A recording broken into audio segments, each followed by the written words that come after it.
Hello, it's Father Samuel Hakim in Chicago with a word of hope for Friday of the third week in Easter. Well, as we've continued through the Acts of the Apostles in our first readings for Mass, today we get to one of those high point moments where Saul, also known as Paul, is converted. He's on the road to Damascus, on his way, in fact, to persecute the Christian people, trying to shut down this movement of Jesus Christ. As we know, on the way, he receives a vision, this great catastrophic event, big flash of light that knocks him off of his feet, knocks him to the ground and blinds him. "Saul, Saul, why are you persecuting me?" "Who are you, sir?"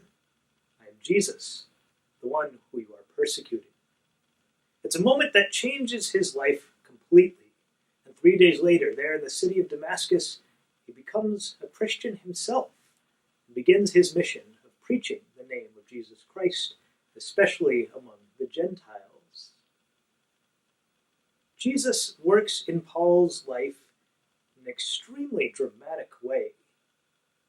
He does so knowing that Paul would not have converted if it weren't for this direct interaction, if it weren't for this hugely significant and direct announcement of what it is that he's going to do.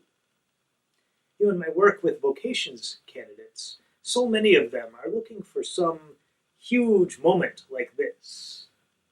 How do I know I'm supposed to be a Dominican, a priest, or a brother? I need to know directly from Christ. Yet very few people get such a direct announcement as Paul did. Jesus calls us, each according to our own person, according to our own need. Just like Jesus knew that Paul needed that significant and huge event, so he knows that we don't always need such a direct story.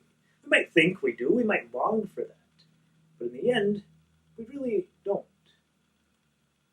You see, Jesus calls each of us in our own way to preach his name, to share the good news of the resurrection.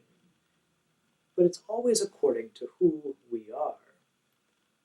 So not many of us are going to be as fiery, as significant as one of the most important preachers in the church's history. Many of us are going to be a little bit more subtle, a little bit more quiet. So it shouldn't be surprising that Jesus calls us in those more subtle or quiet ways. So, at the end of the day, it's up to us to find out, who am I? And to work from within that to hear Christ's voice. Because we know that he calls each of us to preach in his name, each, again, according to our vocation, our state in life.